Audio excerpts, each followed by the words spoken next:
Well, good morning and welcome to Horizon and welcome to our series, Raiders of the Lost Cities.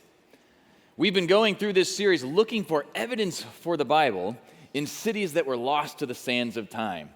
Now, if you've seen our own Ohio Hovind over the last few weeks, I did not practice with the whip as much as he did, but told you I didn't practice.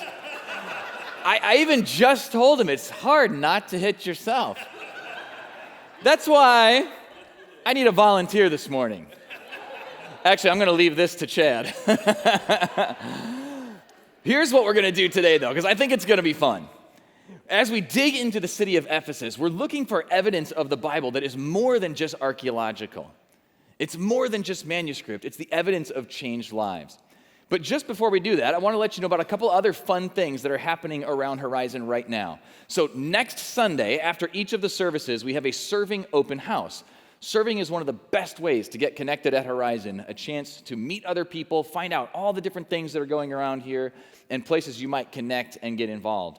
So if you're interested in that, it is right after the service next week where you can meet people from all the different ministries and see what we're doing. Also, today, right after the service, is our last nature walking tour of the season. So if you haven't had a chance to see all the things that are going on in the property out here, we're just completely redoing that space to be enjoyed by you and your family. And specifically, one of those things is the playscape. So for families, for little ones, as you go out that side, you see there's an area towards the back that is fenced in, where there is the Grove Playscape. You can see some of the things that are in there. There's a picnic table. There actually is a tea set out there, like the picture, a natural xylophone, just all kinds of cool stuff, and even more coming. So if you're interested in that, right after the service, you'll see our host standing just outside the doors here of the atrium to take you on that walking tour. But right now, we're going to dig into the lost city of Ephesus, a city where the streets were bustling with business, with family, with entertainment, with sports, not unlike the cities of our day. But today, all of those businesses are rust. All of that culture has turned to dust. And we're left with city, with streets that have no name. But what is it that we can learn from Ephesus about a new way to live and a new way to love?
city's a flood, our love turns to rust, beaten and blown by the wind, trampled in dust.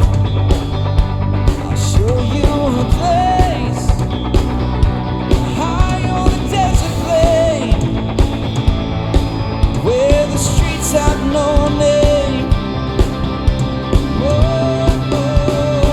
Where the streets have no name, where the streets have no name, still building and burning down love, burning down love. And when I go there with you. It's all I can do.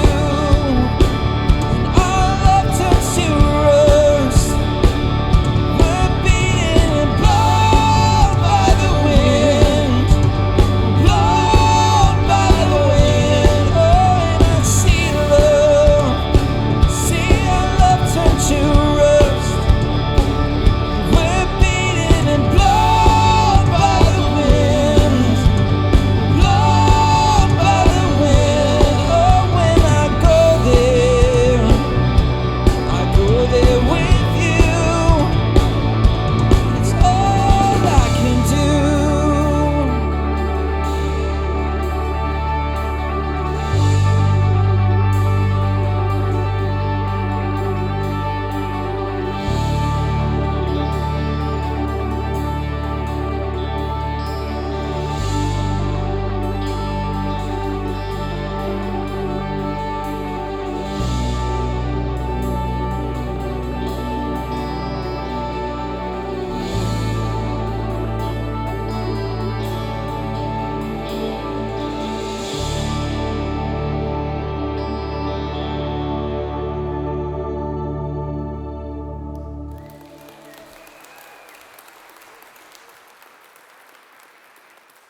Who would have thought that Hebrew scriptures, Hebrew scrolls, communicated through the letter of a Christian leader could influence one of the biggest cities in Asia?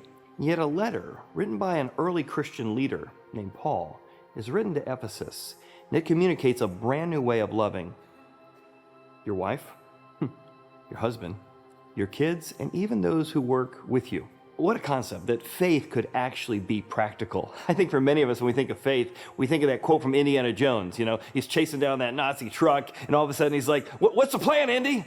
"I don't know, I'm making up as I go along." Is faith just something we make up as we go along? Or are the facts of faith something that can be put together? We find that in the city of Ephesus. Ephesus is a city in modern Turkey, but it was like the Las Vegas of its day, a place of Greek traders and Roman glitz. Let me take you back in time. It's about 1000 BC, and this is a harbor city. Now, if you're a boat person like me, there is nothing better than walking up to a harbor and seeing boats and masts, and that's what it was like in 1000 BC. In fact, this was a city known for shipping, entertainment, and even education. Now, if you've never seen or been to Ephesus, it is amazing. When you walk down the center street, you come to this library. Most of the ruins are still there today. It was known as the port to Asia. Some people called it the first and greatest city in Asia. And here, these very successful people living in this town were hungering for something more. So much so that they served and worshiped a god named Artemis. Some called her Diana. And the temple they built to Artemis was amazing. One historian says of all the 7 wonders of the ancient world, this one was the greatest. Now picture this. A man, a Pharisee, which is just a name for somebody who studied the Hebrew scriptures, named Paul. He's recently come to believe that the God of the scriptures came to earth through Jesus. He then comes to tell other people how God changed his life through this new type of love. He walks into the main city, walks past the library. He sets up camp there, and he begins to make tents. And then on Saturdays, he's talking to people in synagogue about how this God fulfilled predictions made many years earlier. Then he's there talking with the philosophers. In fact, he's so convincing on this new way to see family and life that hundreds, thousands of people in the city begin to turn away from Artemis. In fact, they stop buying the little silver statues produced there. This creates such a riot that Paul one day is walking down that street. I've been there. You turn a corner and you go through this little doorway. And as you step through, you're suddenly struck as you step into a theater that holds 25,000 people. And it is full that day. And they're all angry at Paul. They're losing business on their little silver statues of Artemis.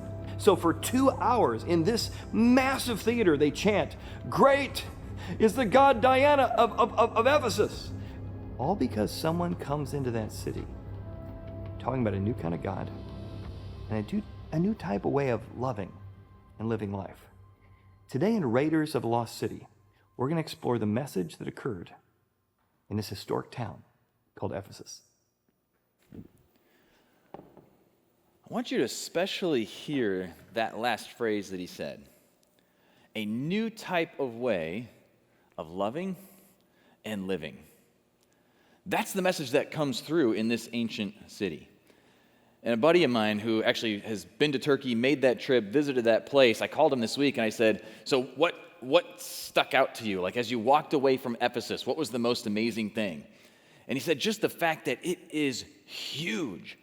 Like even from the pictures, you just can't fathom how big that stadium is, that theater where they could fit all of those people shouting at Paul because they're all riled up about this new message, this new way that he is bringing to town. And so it helps a little bit in my mind as we look at these things, as we dig through history to demystify the past a little bit. If you were here last week, you heard Chad talk about the Ark of the Covenant and how what's inside is not really ghouls and ghosts that melt your face, right? Because a lot of times those things that are like lost to history, we don't totally know what to make of it. And the same thing can often happen with ancient cities. You know, we think about people in the Greco-Roman Empire that have a culture somewhat similar to ours, and yet did they really think Zeus was real? Did they really worship Diana? Did they really buy that many little silver statues that it was propping up the entire economy of an ancient city?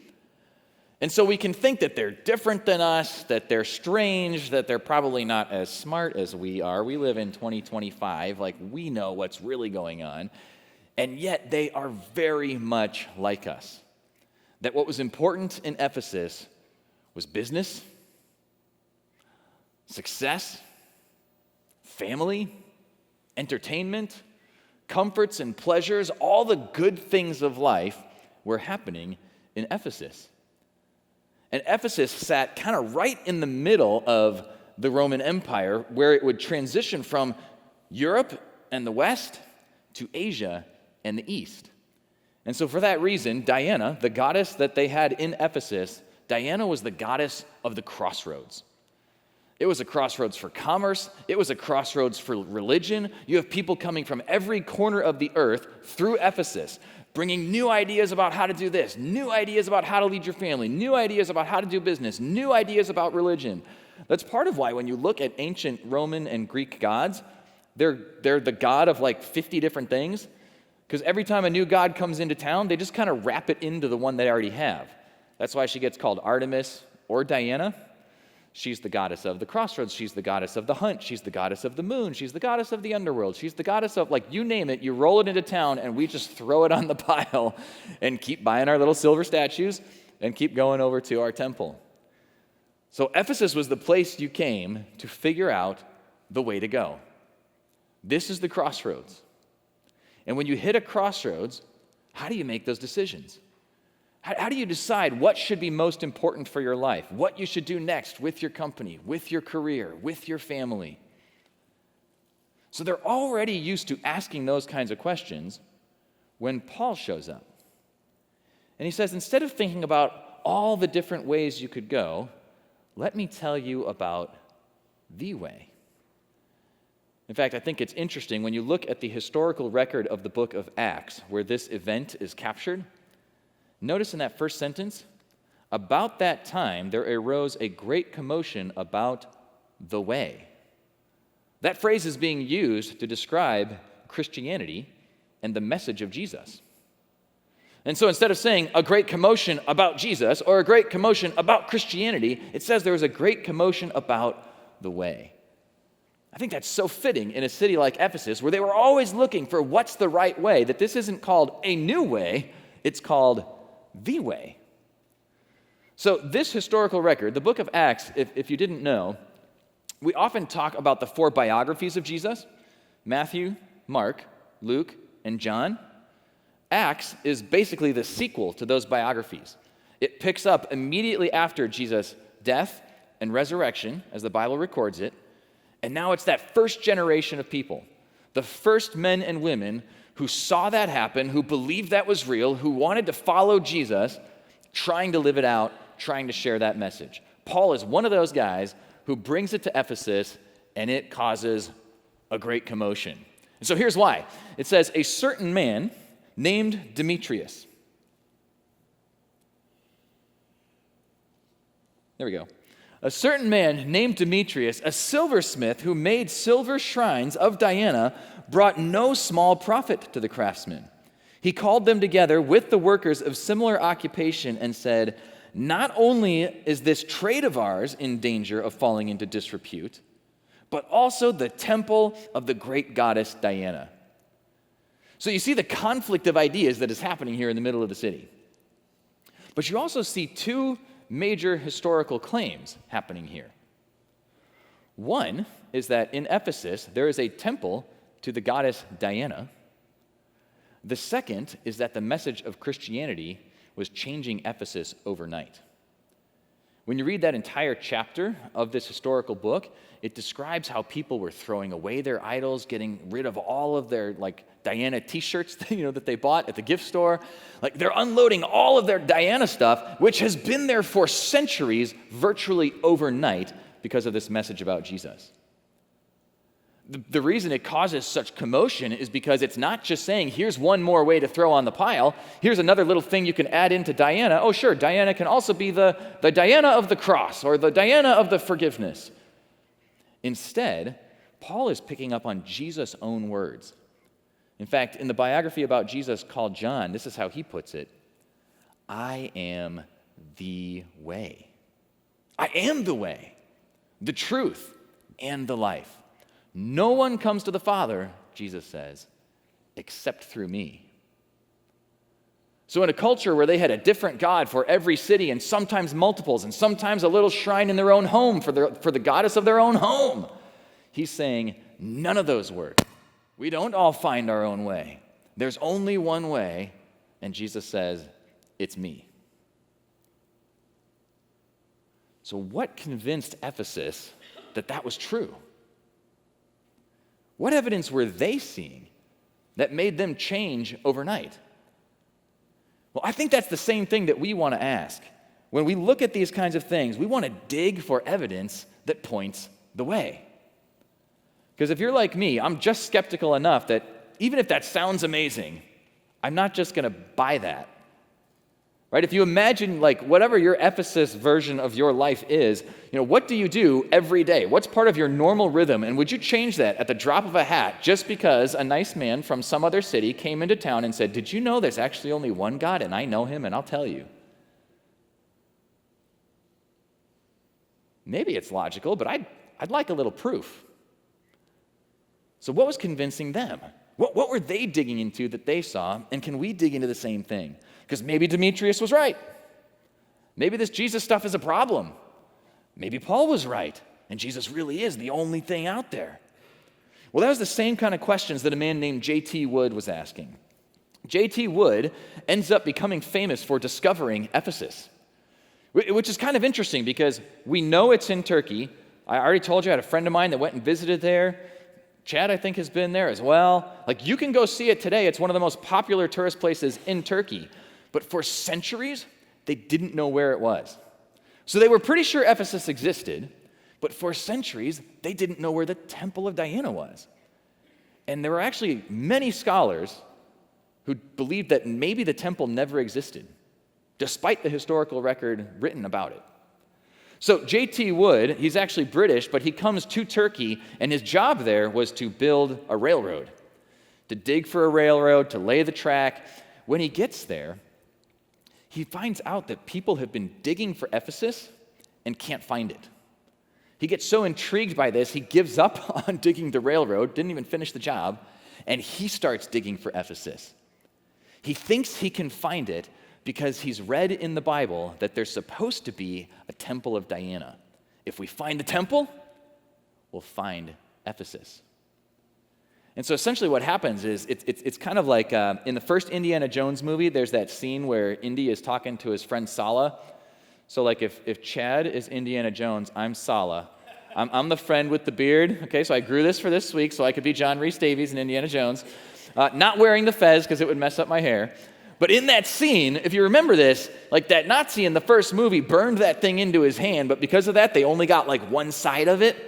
So there's a scene where they realize the Nazis don't have all the information, they're digging in the wrong place. And then they go and find what they're looking for. Same thing happened here. When he starts digging, he realizes everyone's been digging for a harbor town, they're digging too close to the water. All of that stuff had been filled in. It's now like a 20-minute drive from Ephesus to the harbor because so much of it has been filled in with land. So he starts digging inland, and here's what he finds that breaks the whole thing wide open.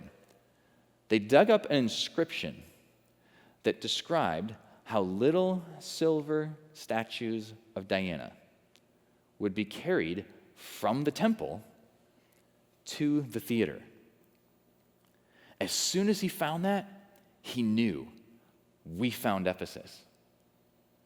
Because in Acts 19, it perfectly describes that exact scene. Little silver shrines in the temple of the goddess Diana, right in the same town where Paul is dragged to this massive theater. So when he finds that little inscription, he says, this matches everything that the Bible said would be true about Ephesus. I think we found it. They start digging, they find the temple, they find the school, they find the theater, they uncover the entire city of Ephesus. And it perfectly matches the Bible's record. Now here's why I think that's important. Because there are a lot of religious books in the world that just claim to be rules about how to live, or just books of religion. But the Bible claims to be history, and it gives incredible amounts of detail. I mean, think about the fact that we're reading a record from 2,000 years ago, but it's got this guy by name, Demetrius, who starts the riot, specifically describes the silver shrines that they would make, specifically describes the temple. There are so many facts that you can check up on here that if it were me, if I look at that and it says, actually, there was no such thing as Ephesus, and there were no silver shrines, and there really was no temple of Diana. But I'm sure everything else the Bible is saying is true. I don't know. Would you believe that? But part of why that level of detail is in here is so that we can verify it.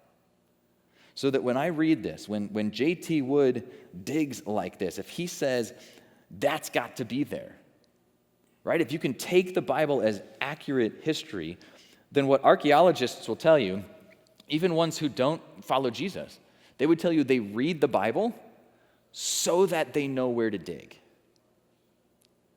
Now that's incredible to me, because even archaeology is a relatively young discipline. We've really only been digging for the last 150 years or so. Because for most of history, you build a city, we conquer your city, we build on top of your city. We reuse all of your stuff, we build our own city. Then someone conquers our city, they build on top of our city. Like, that's most of human history. Nobody was preserving things, nobody was building museums, until just a little over 100 years ago, where people started digging for stuff. And so it's kind of incredible to think that you can have centuries of manuscript evidence recording this history, but really, in the last 100 years, and like every day right now, they're just finding more and more and more archaeological evidence that supports the Bible. Now, when I find that, when I say if this book was right about those details, I wonder what else it's right about. If it was right about Demetrius, if it was right about Diana, I wonder if it's right about Jesus. So what else is in this book Well, let's go back to Ohio Hovind to find out.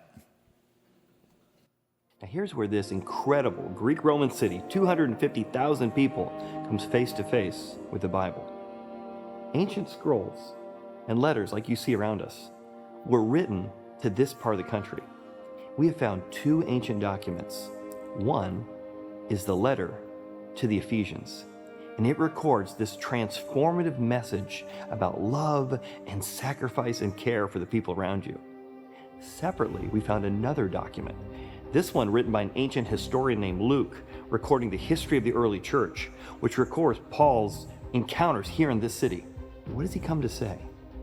He comes to say to the Greeks and Romans, you guys have followed gods like Zeus, gods who are domineering and are angry, and the way they parent and the way they treat other people is very self-centered. But what Paul says is the God of the Hebrew Scriptures came to earth in the form of Jesus, and he came to be a different kind of dad. One who sacrifices for others, loves others, puts the needs of other people ahead of his own. What if we loved in marriage like that? What if we loved at work like that? What if we treated our kids and our parents like that? So that first manuscript piece that it showed, what he called the letter to the Ephesians. So that was something that Paul wrote after visiting Ephesus on this trip, going through this riot, seeing all these people turn their lives over, like completely change, start following Jesus. He writes a letter back to them, encouraging them how to keep living in that Jesus way. And the first manuscript you saw in that video is actually from the 5th section of that letter.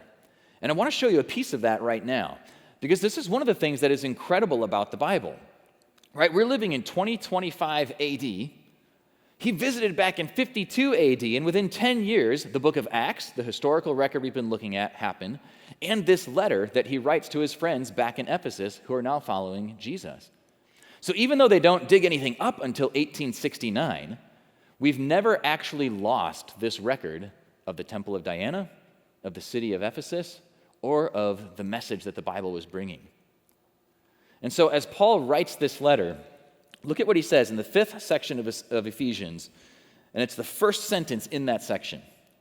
Therefore, be imitators of God as dear children, and walk in love as Christ also has loved us and given himself for us. So that message is all throughout the Bible, and it becomes very familiar. But now think of that with the ears of an Ephesian citizen. Be imitators of God. Friends, you would never say that about Zeus. Zeus cheats on his wife about 3 times a week. He is always angry. If you ask them in their own time, why do you love Zeus? They would say, we don't love Zeus. Zeus is scary, right? Well, why do you love Apollos? Well, we don't love him either. He's scary. But here's the thing about Poseidon, he's scary.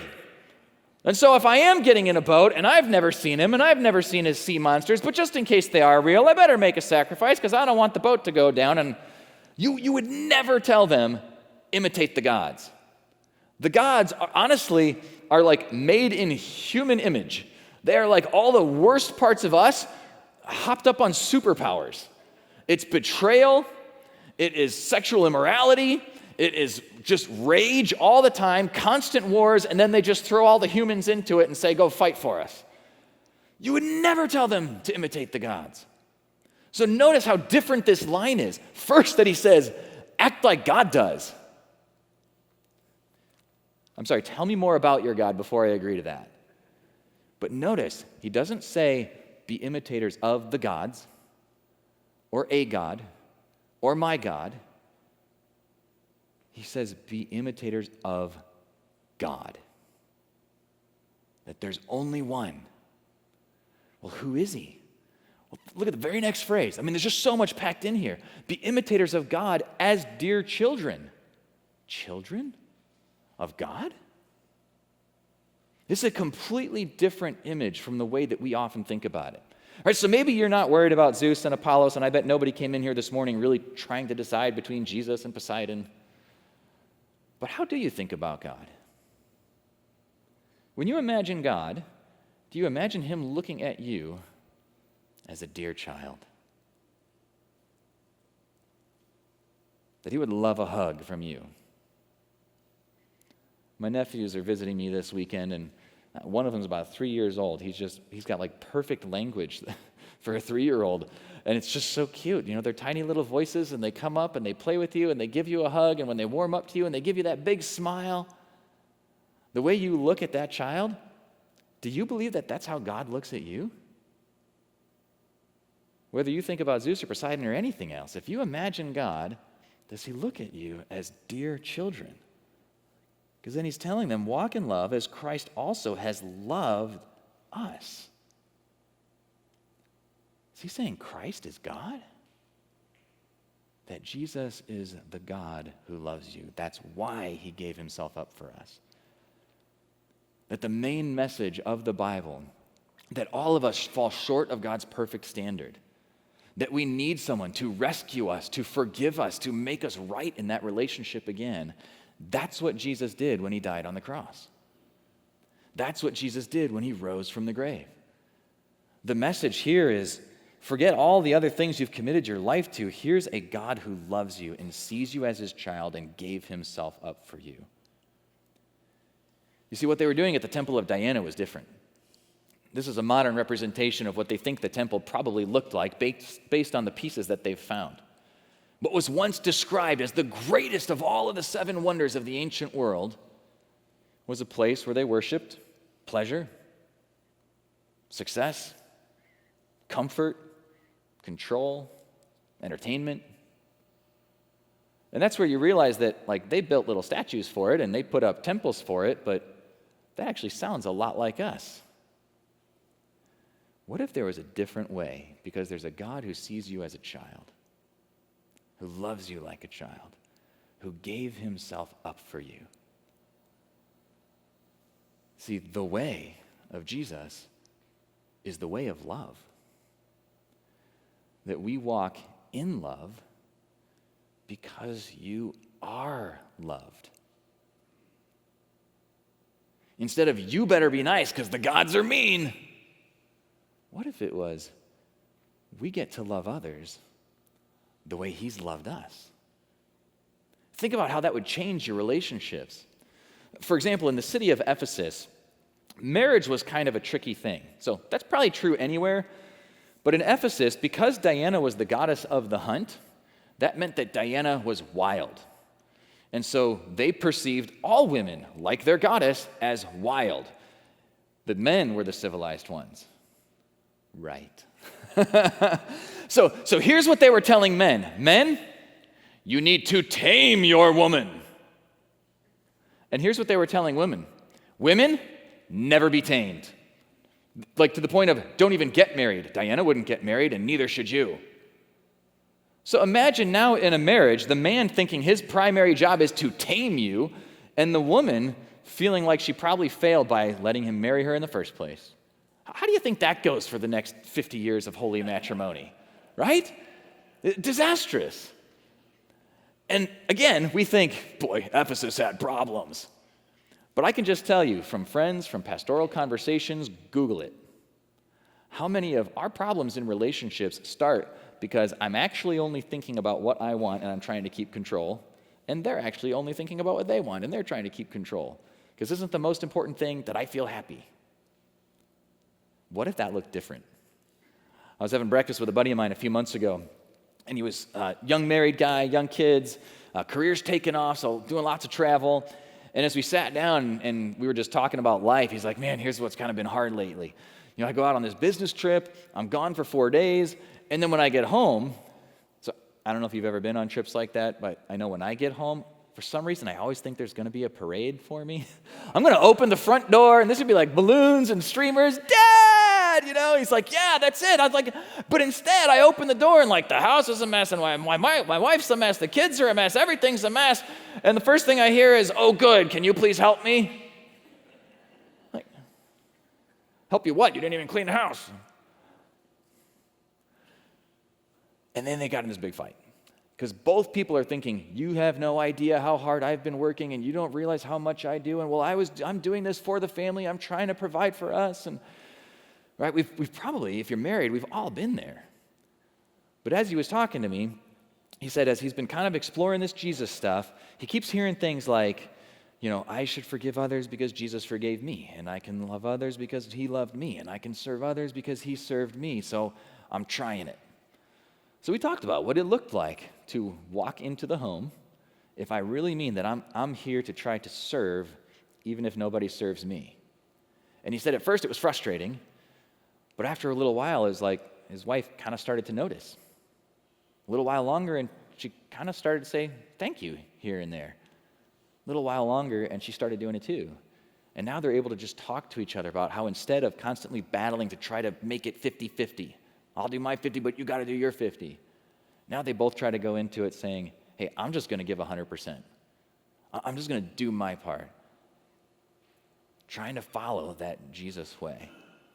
In fact, in this letter to the Ephesians, Paul uses this word as he describes how our relationships could look different.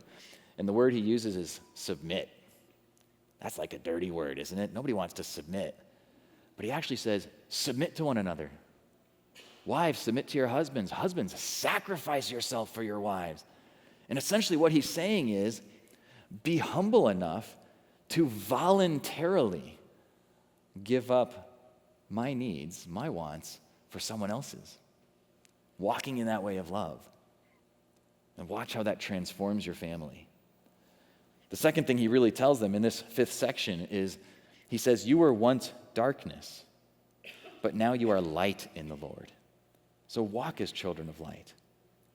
Now again, this kind of language is all over the Bible, that God is moving us from darkness to light. He's not just taking good people and helping them be a little bit better. He's not just giving us good advice. It's like we were lost in the dark, and he wants to show us the way. And this makes a lot of sense, again, in Ephesus, because Diana, part of her thing was goddess of the moon and goddess of the underworld. So what's kind of crazy about this is not me picking on Diana. This is, you look up the ancient research. If you feel like you're lost in the dark, and you come to a crossroads, and you don't know which way to go, and you ask Diana, she will tell you the way to go, and it usually leads to the underworld. Why is anybody following Diana? You compare that to the message that they hear about Jesus and that we're hearing right now. Jesus says, I want to shine light into the darkness. To the dark parts of my heart, where I hold unforgiveness, where I've been hurt, where I know I've made mistakes and I carry regrets. To take that darkness and bring light and bring forgiveness. Friends, that's what I love about being able to read the same thing that they read back then, thousands of years ago as they were reading this letter. Because I know sometimes the Bible gets a bad rap, like somebody wrote the Bible, and then the next generation didn't like it that much, and they tweaked it a little bit, and they pulled this part, and they added that thing, and then the next generation didn't like that much, and so they pulled this part and tweaked that thing. That's actually not how it works. So the New King James Version that we use here, Horizon, what you're seeing on the screen, what I'm holding in my hand, is directly translated from copies of the original Greek. So that I'm literally reading an English translation of the same letter that they received in Ephesus almost 2,000 years ago. Because you see, what they're being told is what we're being told. It's not just the way of love, it's the way of light. That we can walk in light and as light. That once you see the light, now you're able to show the way for others.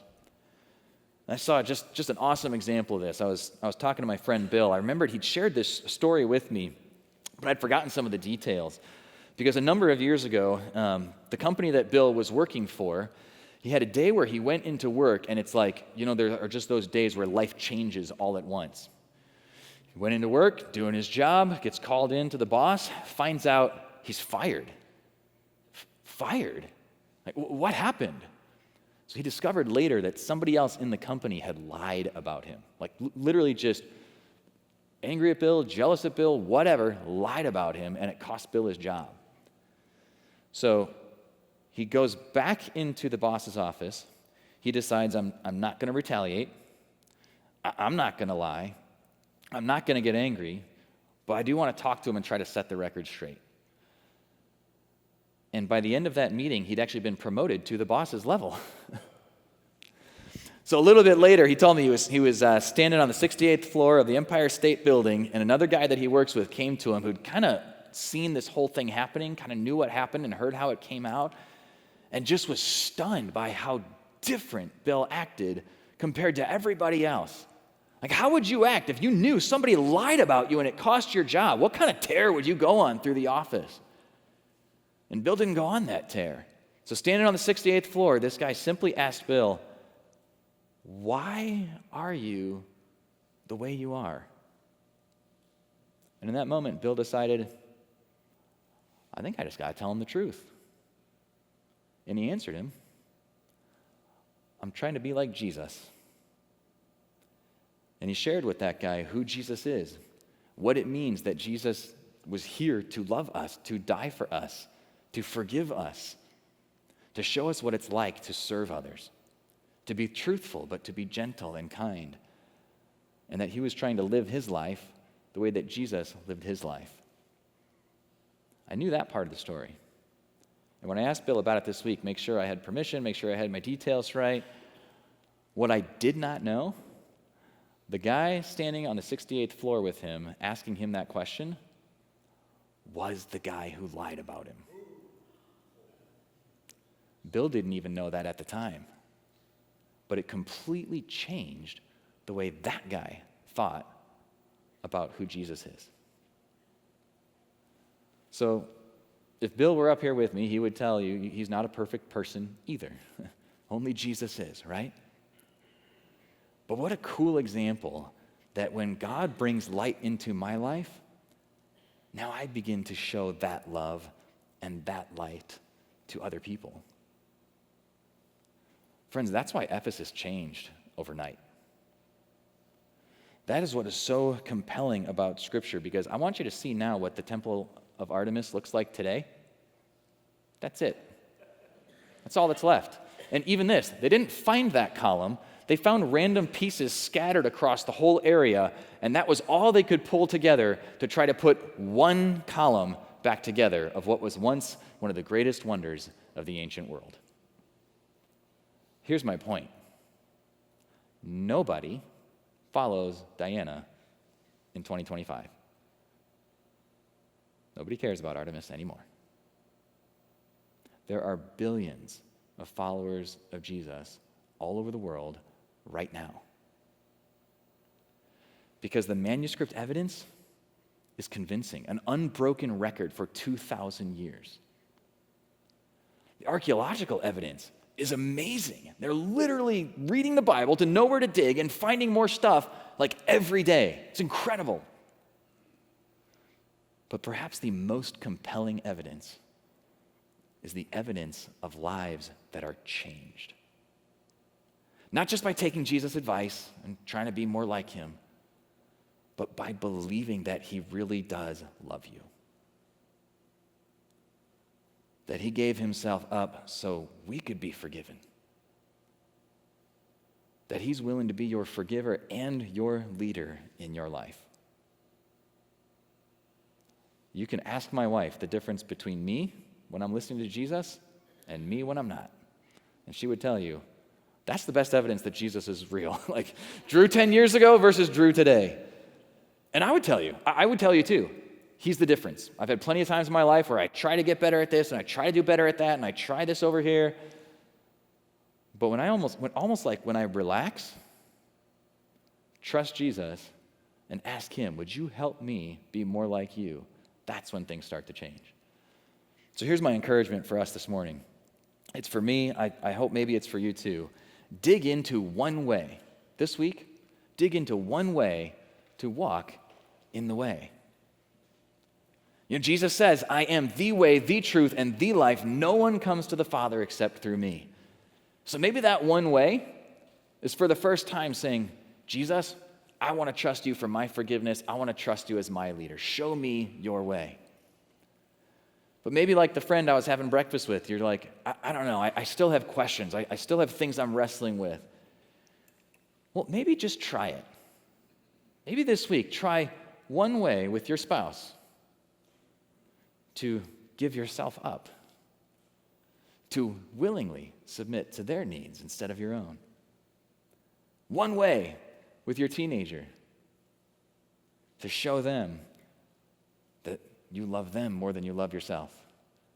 One way at work, where like Bill's story, you might be different in a situation where everyone thinks they know what to expect, but you act like Jesus instead. Because friends, this is your life. This is my life. And like in Ephesus, they were asking themselves, am I really who I want to be? Is this really the way I want to go? Or am I willing to try the way of Jesus?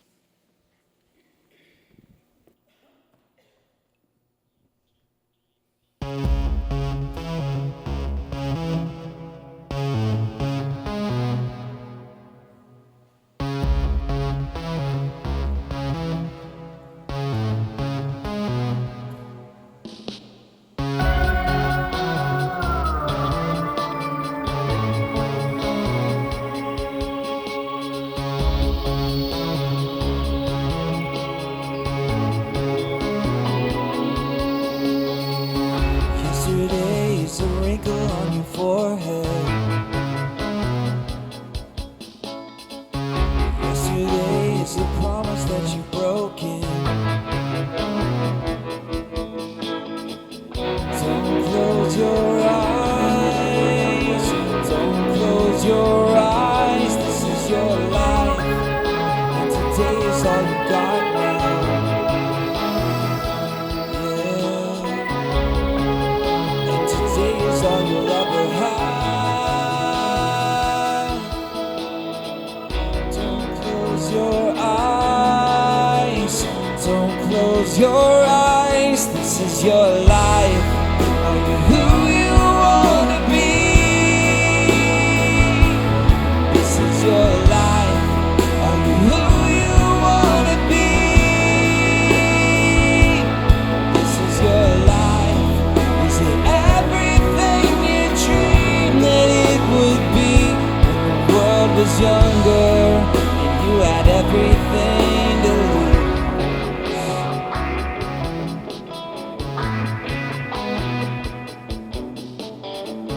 Yesterday is a kid in the corner. Yesterday is dead and over. And this is your life. Are you who you wanna be? This is your life. Are you who you wanna be? This is your life. Is it everything you dreamed that it would be when the world was younger and you had everything to lose?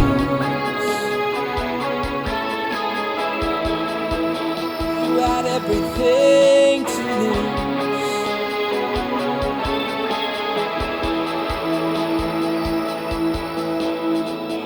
Don't close your eyes. Don't close your eyes. Don't close your eyes. Don't close your eyes. This is your life. Are you who you wanna be? This is your life. Are you who you wanna be? Yeah.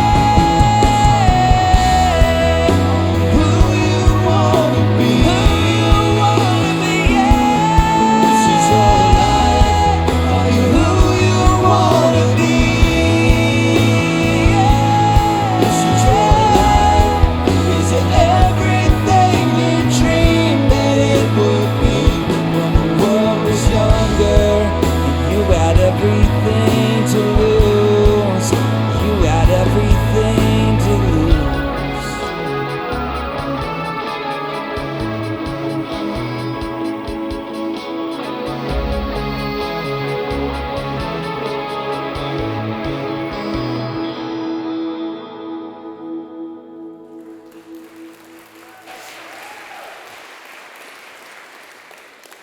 Can we just take a minute? I'd love to just pray for you. Just talk to God for a minute about what we've heard. God, there are definitely things in my life that I regret. I know that is true for all of us. Things where we would look back at our lives and say, I'm not who I want to be. And so in this moment, Lord, we would just ask for your forgiveness. Remembering what we've heard this morning, that you lived and loved and gave yourself up for us, Jesus, so that we could be forgiven. And I don't know what every person here is thinking this morning, Lord, what questions we might have, but I would just ask that if we walk out of this place this week, thinking about how you're the way, thinking about how you might live, thinking about how you might treat the people around us, and that we try your way, would you just help us to see the joy of it, to see that change, that you would show up in those moments with us and give us the strength to actually do it. And we'll just ask you for that by your grace and by the name of Jesus. Amen. Well, friends, thank you for being here this morning. Don't forget, the Nature Walk is happening right now. We'll be back next week for more Raiders of the Lost Cities, and I am going to go put in some more practice with the whip. Thanks for coming. We'll see you next week.